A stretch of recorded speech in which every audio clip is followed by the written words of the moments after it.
नमस्कार मित्रों, आज हम इस हाथ का परीक्षण करते हैं। इस हाथ में बहुत सारी अच्छाइयाँ हैं, उन अच्छाइयों को देखते हैं और हो सकता है ये सारी अच्छाइयाँ, सारे गुण आपके हाथ से मैच करते हों, इसलिए इस वीडियो को आपको पूरा देखना चाहिए।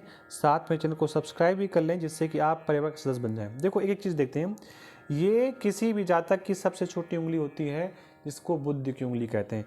इस उंगली का थोड़ा-सा टेढ़ा होना अच्छा होता है, बिल्कुल सीधा होना अच्छा नहीं होता आज की आर्थिक दृष्टि से। दूसरी उंगली को इसको हम सूर्य की रेखा कहते हैं।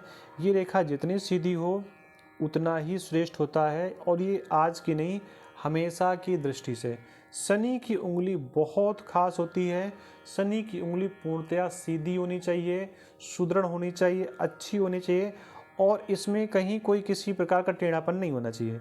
गुरु की उंगली भी सब प्रकार से सीधी होनी चाहिए, तभी गुरु पर्वत से या गुरु से संबंधित सभी प्रकार के सकारात्मक प्रभाव व्यक्ति को मिलते हैं। ये उंगली, ये जिसको अंगूठा भी कहते हैं, ये अंगूठा पीछे से, यानी कि जैसे यहाँ पर आपको दिख रहा है, ये पीछे से जाकर के थोड़ा सा पीछे की ओर मुड़ा हो तो ऐसे अंगूठे को अच्छा अंगूठा कहते हैं। देखो जब ये अंगूठा पीछे की ओर मुड़ेगा तो कुछ ऐसा इस प्रकार का निशान बनेगा। तो अगर ऐसे अंगूठा मुड़ा हुआ है पीछे की ओर तो ऐसे अंगूठे को हम अच्छा अंगूठा मानते हैं। इस अंगूठे पे दो पोर ही अच्छे होते हैं, एक ये वाला, दूसरा ये वाला। तीसरा पोर होता नहीं।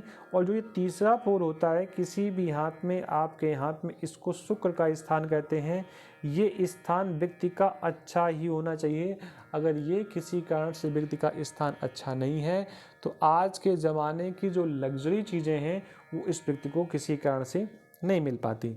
तो ये स्थान शुक्र का है। शुक्र के बगल का स्थान ये पूरा का पूरा चंद्र पर्वत है। चंद्रमा ऑलरेडी कलंकित है। चंद्रमा जब आसमान में पूर्ण प्रकाशित होता है तभी चंद्रमा को अच्छा मानते हैं। चंद्रमा के आगे थोड़े से बादल आ जाए तो चंद्रमा का प्रकाश धरती पर नहीं आता, इसलिए ये पर्वत पूरा का पूरा साफ सुथरा होना चाहिए। यहाँ पर किसी प्रकार की खड़ी पड़ी ऐसी रेखाएं ना हो, कोई क्रॉस का निशान ना हो, कोई ऐसे स्टार का निशान ना हो, ऐसे कोई निशान यहाँ पर नहीं होने चाहिए। आगे थोड़ा और अगर बात करें तो शुक्र पर्वत जो भी हमने चर्चा की, इस वाले शुक्र पर्वत की, इसके ये नीचे का हिस्सा होता है, इसको मंगल का कहते हैं। इसको नीच के मंगल का कहते हैं, यानी कि कमज़ोर मंगल कहते हैं। ये स्थान थोड़ा सा दबा हुआ हो तो ये अच्छा है, मतलब सामान्य हो, बहुत दबा ना हो।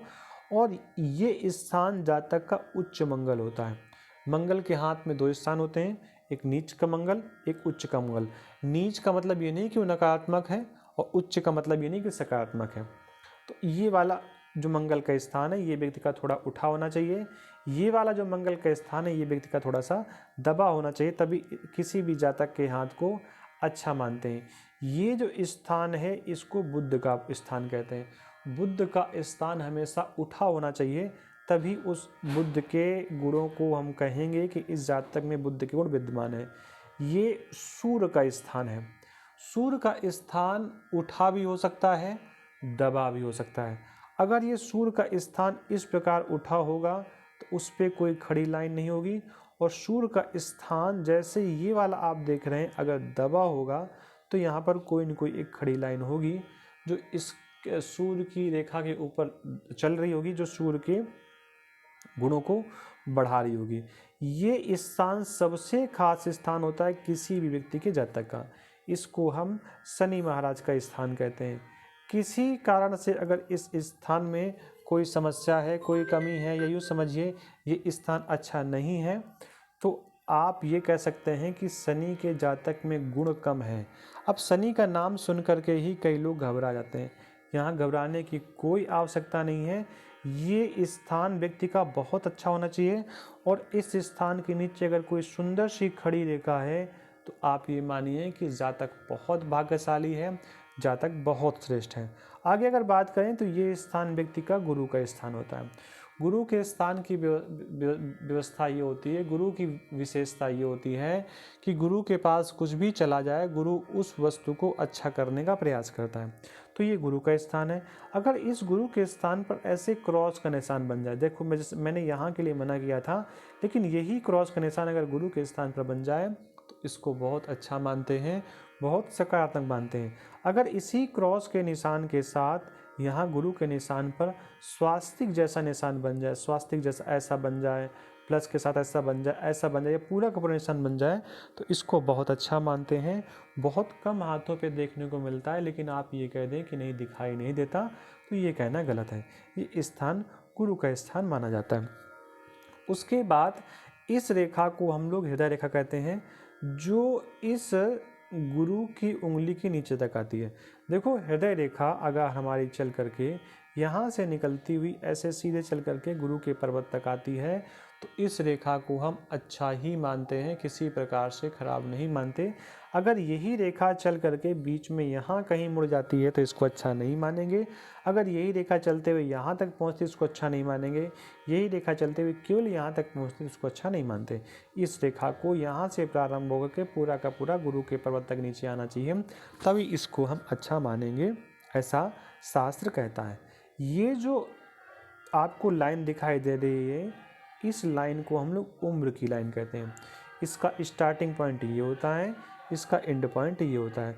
कुछ हाथों में स्टार्टिंग तो यहीं से होती है, स्टार्टिंग सबकी यहीं से होती है, लेकिन एंड आते आते कुछ लोगों के हाथ में इस प्रकार रेखा चली जाती है, तो इसको भी हम कोई ख़राब नहीं मानेंगे। लेकिन इस रेखा का यहाँ तक आना आवश्यक ही है। अगर यहाँ तक ये रेखा नहीं आती तो आप ऐसा कह सकते हैं, इसका यहाँ तक पहुँचना बहुत आवश्यक होता है। अगर यहाँ तक ये रेखा नहीं पहुँचती तो आप ये मानिए जहाँ तक कि उम्र थोड़ी सी कमज़ोर है, अच्छी नहीं है। जैसे मैंने और रेखाएं आपको बताई कि इस रेखा को हम भाग रेखा कहते हैं। ये भाग रेखा शनि पर्वत के नीचे तक जाती है और इसको जाना ही चाहिए, तभी हम ये कहेंगे कि जातक का भाग निरंतर वृद्धि करेगा और कभी जीवन में कोई कमी नहीं आएगी। उसके बाद सूर्य रेखा यहाँ से लेकर जहाँ तक यहाँ तक पाई जाती है हाथों पे। इतनी सूर्य रेखा भी अगर किसी के हाथ पे है तो ये समझिए वो राज्यपाल, मुख्यमंत्री, डीएम या बड़े मंत्री के द्वारा उसको जीवन में सम्मान जरूर मिलता है, ऐसा आपको मान करके चलना चाहिए। ये जो बुध का स्थान है, यहाँ पर कई खड़ी रेखाएं, बड़ी रेखा थोड़ी सी कम पाई जाती है, कई खड़ी रेखाओं का होना बहुत अच्छा माना जाता है। ऐसा माना जाता है कि ऐसा व्यक्ति सामाजिक दृष्टि से समाज के लोगों से ज़्यादा बुद्धिमान होगा, श्रेष्ठ होगा। कई बार रेखा यहाँ से निकल करके बुद्ध पर्वत तक जाती है, इसको भी अच्छा मानते हैं। हाथ में एक और स्थान होता है जिसको प्रमुख रूप से ब्रेसलेट का स्थान कहते हैं, जिसको मणिबंध कहते हैं। इस हाथ पे वो मणिबंध आपको देखने को मिल जाएगा। एक मणिबंध आपको ये दिखाई दे रहा है, दूसरा मणिबंध उसके बगल से निकल रहा है, बस दो ही मणिबंध हैं। अगर किसी के हाथ में इस पूरे हाथ पर कोई शुभ चिन्ह ना हो, कोई शुभ साइन ना हो, लेकिन अगर उसके हाथ पे 3 मणिबंध यहाँ पर हों, 3 मणिबंध अगर उसके हाथ पे दिखाई दे रहे हैं, तो आप ये निश्चित मान करके चलिए कि जातक भाग्यशाली है, राजा के समान है, वो उन्नति करेगा। इसमें कहीं कोई संदेह तो कुछ कर ही नहीं सकते। एक बात और भी है, हम यहीं पर वीडियो को विश्राम करते हैं। अगर वीडियो आपको अच्छा लगा है तो शेयर भी करें, चैनल को सब्सक्राइब जरूर करें, कमेंट में लिखें आपको ये जानकारी कैसे लगी।